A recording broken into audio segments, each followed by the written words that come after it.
Welcome to the Loyal Opposition Podcast. I'm Bernie Flowers, one of Uncle Sam's wayward sons.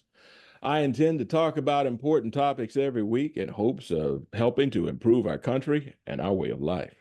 I ask that you like, share, and subscribe as we try to grow the channel and defend America's middle class. So, let's get started. I met Marshall Ferrin at a political event in Maryland last year. He's a screenwriter, and he optioned several screenplays. He'll explain that later. I thought you guys might enjoy listening to him and appreciating his perspective on his business and it's what it's like to be a conservative in this liberal state of Maryland. I think we can all benefit from his vast knowledge. So with that said, Marshall, please tell us about yourself and your background and what you do. Thank you, Bernie. I appreciate being on the program today. Well, for a number of decades, let's put it that way, I've worked with entrepreneurs from all over the world, 30 countries, most continents except for Antarctica, and helping them establish their businesses and grow, prosper, and with the object of creating jobs. For example, I worked 7 years in Africa, 2 years in Afghanistan, 2 years in Micronesia. And my experience has been very rewarding in seeing how we can build up the economic base of the countries through income creation and job generation. So that was my first run career. And then I always was in the theater and as an actor, director, producer of plays. So then I said, well, look, the screenplay is the way to reach more people with the kind of things I want to talk about and which I think they might find valuable. So I started writing screenplays around 2005, and I continue to write them today. So that, in a nutshell, is my background. And I hope we can talk about what the kind of environment that we have and how we want to reflect that and use the film industry, use the cinema, which is the big main media, whether it be on TV or in the theater, where people get a lot of not only entertainment, they get a lot of education, they get a lot of knowledge, and they get a lot of insight as to what is actually happening. Because remember, both the theater, both plays, and both movies, they are the mirror. They reflect what is happening now. Wow. I know you just explained it, but I got to get more into this. I mean, what inspires a regular person to start writing screenplays and TV scripts? That's not something you see every day. Well, it has to do about liberty, freedom, and human rights. I've always been a libertarian in a sense that I believe in people have a right to say what they want, and we have a right to debate, and it's the marketplace ideas where everything is sorted out. And I figured out there's a number of stories out there, and I've written 8 screenplays and one 6-episode TV series, for example, where even whether it be a thriller or a romantic comedy or a comedy of a family comedy or a historical drama, which is what I'm writing primarily now, there's always an opportunity to have a story that talks about the individual and how they struggle and they fight for their freedom and liberty and human rights, and as I said, and also the idea of working to overcome threats from external forces that seek to destroy them, to destroy their will to express themselves in a free and independent and acceptable manner. Way cool. Well, tell us about what you're working on right now. Well, right now I'm focusing on my 6-episode series called Lafayette, which General is basically Lafayette? General Lafayette. We may know him from the American Revolution. But many people don't realize that not only was he a hero of the American Revolution, he was a significant player, actor in the French Revolution. And we must tell both halves of his story because he is almost a perfect example of someone who believed in human rights for everybody. He was ahead of his time in terms of freeing the slaves and human rights for everybody without race, color, creed, national origin. He wrote the French Constitution, and he essentially designed the French flag that you have today. But the story is highly dramatic. Over the course of 6 episodes, you will see the rise, his fall, and redemption. Wow. What does that mean? They called him the hero of two worlds. He was the one that played an instrumental role in achieving victory under General Washington in the American Revolution, which I show. And then he wants to transplant the American Revolution to France. This becomes a problem because there are dark forces in his country, quite different than what he faced in America, that have different ideas of what liberty, fraternity, and equality, as they say in France, actually meant. We're talking about the difference between liberty and mob rule. I'll leave it at that because, as I say, he involves himself in a titanic struggle when he goes back to France to achieve freedom and justice for all. Well, it's funny. I grew up outside of Fayetteville, North Carolina, so the name Lafayette resonates with me. Through my travels, I passed through, Fayetteville, Arkansas, and so again, you wonder why would they go to the trouble of naming a Frenchman or naming a town after a Frenchman. And, I've studied up on it a little bit. And, I know you're going to talk more about this. I'm going to ask you some questions about his background. But, I find that to be a really timely subject because, just recently in France, there was a parliamentary vote of no confidence against President Macron. And it's highlighted the French people's significant dissatisfaction. And people aren't happy with the government. And, across the entire world, there's kind of a rise of populism and anti-establishment sentiment, especially, you just saw Trump elected and people are very unhappy with the government right now. So my question to you as an expert, can you draw some parallels between the movements of General Lafayette's French Revolution and the American Revolution and what's going on right now today with Trump and Macron and what's going on in Europe? Well, it's to come right to the core of the matter, Bernie, is that Lafayette was instrumental in bringing together the French Parliament, which hadn't met for 300 years. And him and several other of the ruling class got together and made common cause with the common people. And it worked well for a while because the so-called common people were the leadership, the landed common people, the people who had influence, professionals, artists, and so forth. And they put together the Constitution, they put together the French Parliament with a chamber of deputies, or they called them in those days, and everything seemed to be doing rather well. But external factors came in. 2 failed harvests radicalized the population, particularly the Paris mob, but also in the countryside. And they wanted immediate change, which not only food, they wanted to be able to do whatever they wanted to do, which in those days was called license.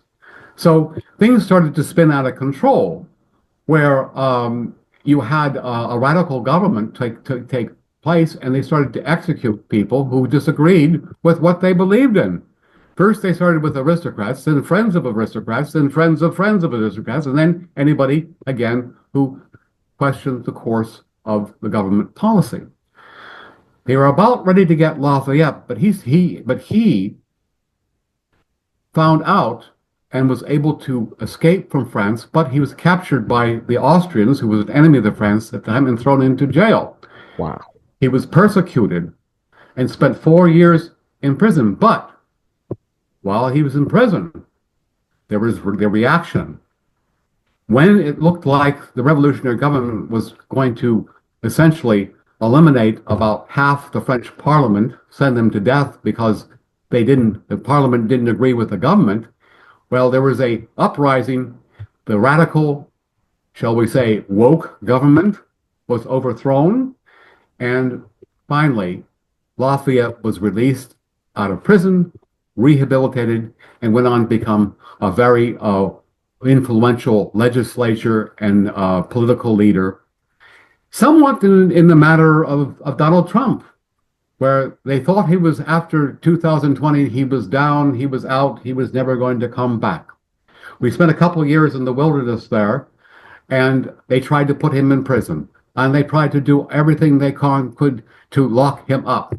Well, unlike Lafayette, Trump was able to survive this experience and come out in good order, but he came back, the greatest comeback in American history. So there are some parallels there.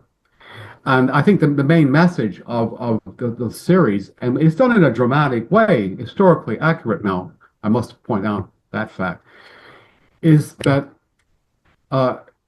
you have a situation where when people get to the point where it's sort of my way or the highway, if you don't agree with me, you're an enemy of the people or you're an enemy of democracy.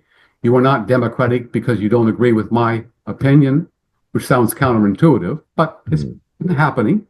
When you get to that point, then you find out that there is no liberty, there is no freedom, and you have to have a reaction to restore it. And I think this is what happened with Lafayette after he was released from prison, and what is happening now after the election we just had, where Trump and his people are coming in to set it right. And of course, think about it in this way.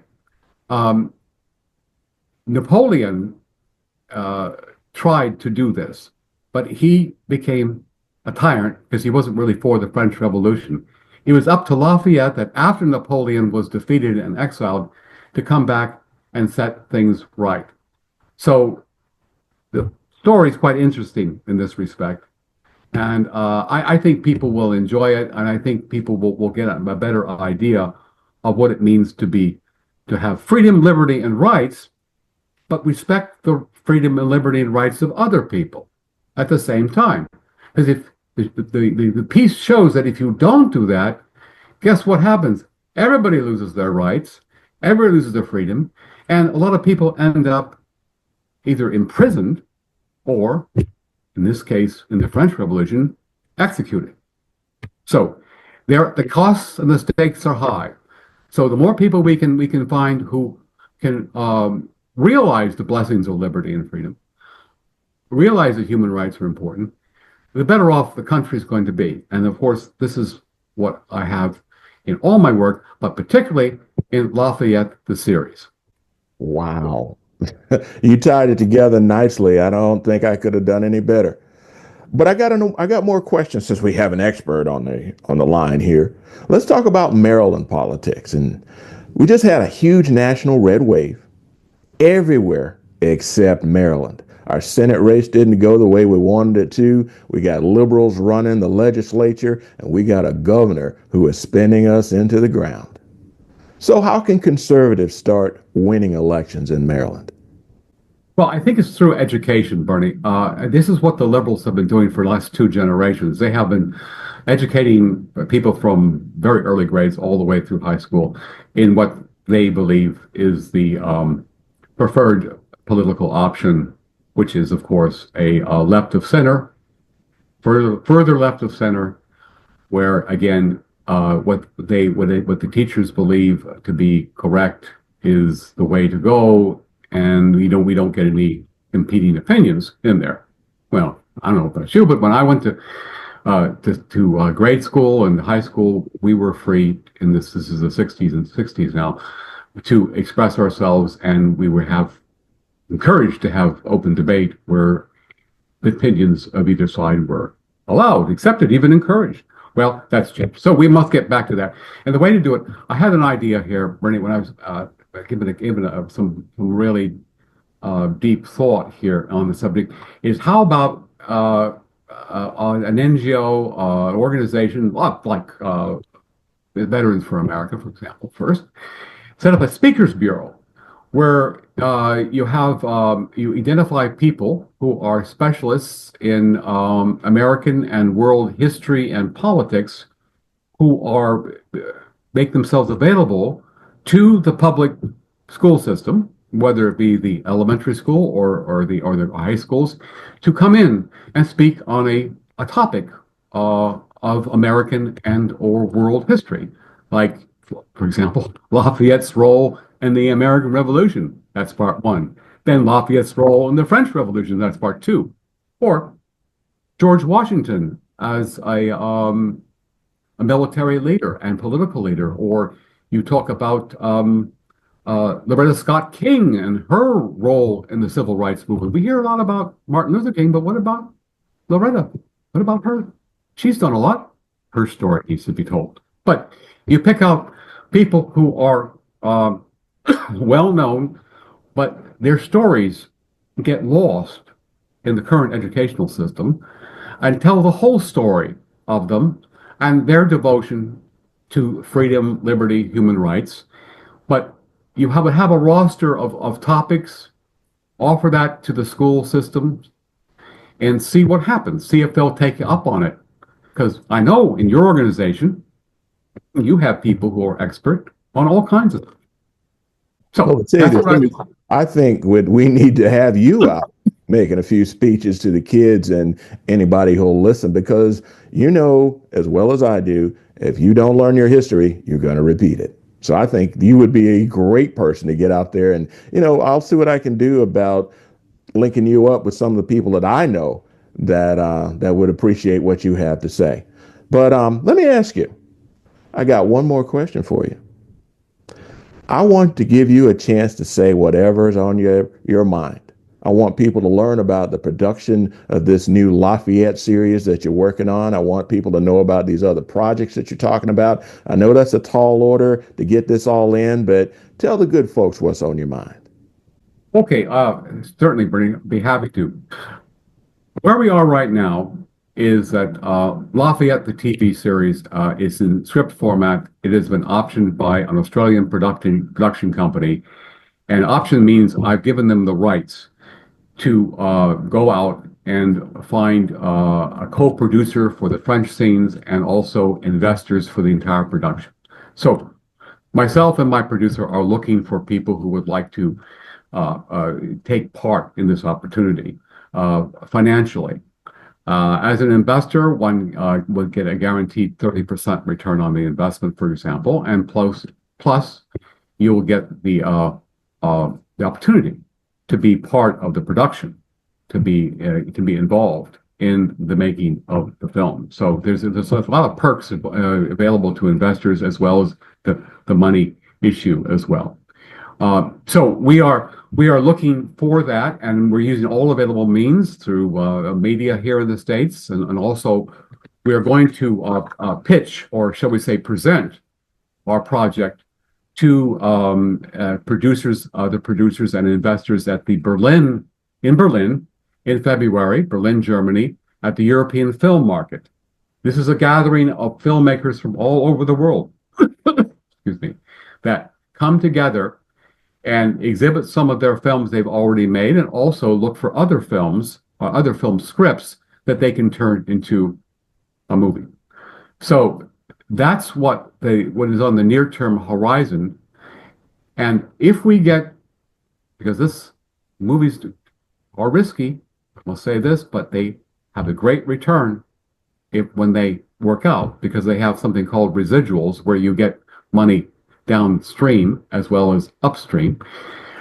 What happens is that we feel that this is such an important type of project, and it has such great resonance today, that even if someone came up with, say, $1 million, we can leverage that money to get the rest of the money. So We're not looking for a lot. We're looking for just some capital to get us started, and then we can go ahead and find the rest. But the whole idea here is to get the word out and get people interested in taking a look at the movie industry or the film industry as a way to reach more people and making them aware of the dangers of the radical extremist politics we've seen here in the last 4 or 5 years under the current administration, and the benefits of what can happen when these are turned around, corrected, and given an opportunity to move forward. The new ideas, which are basically our old ideas of tolerance. Basically, let people say what they want, have respect for the other person's opinion, and be the kind of country that we originally were founded on and which we've tried to uphold over the centuries. So I think we are moving in that direction.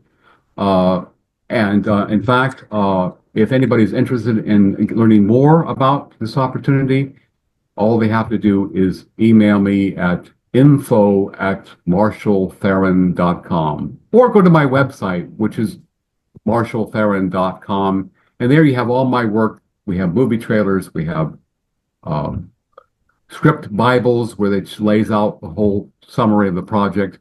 We've got everything you need. And plus, there my email is info@marshallferrin.com. And that's FERRIN and Marshall with 2 L's.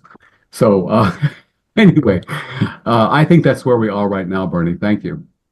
Marshall, I'm going to take this time to throw in a little kind of a promo clip that you did and let people get an understanding of what you're doing.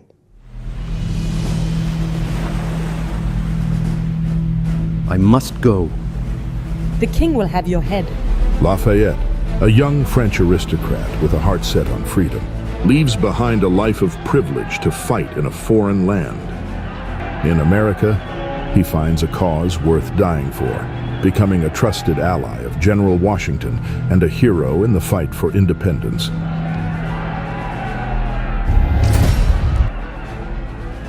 But his journey doesn't end in America.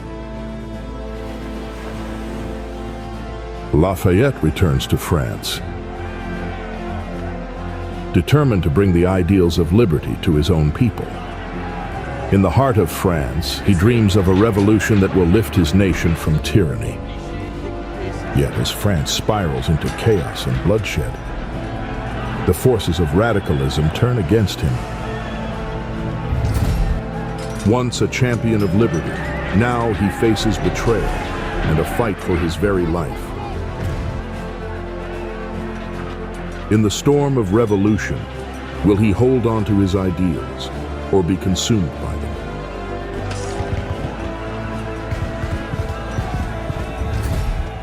Lafayette. Witness the journey of a man who sacrificed everything for freedom.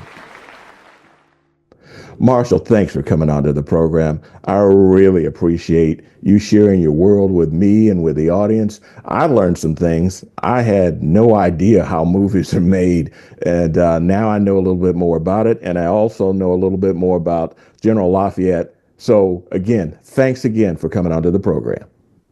You're most welcome, Bernie. Thank you so much. Best of luck going forward. Thank you. All right, sir. Well, that's about it for now. This has been the Loyal Opposition Podcast, produced in association with Fallback Productions and Veterans for America First. Please like, share, and subscribe as we try to grow the channel and protect America's middle class. Be sure to get your copy of my book, Black Values Matter, available as an ebook on Amazon, Audible, and Apple Books. And also, remember, it's okay to disagree. But if we want our country to prosper, we must insist on unity, transparency, and civility for ourselves and for our fellow citizens. Thanks for listening to the Loyal Opposition Podcast. We'll see you next week.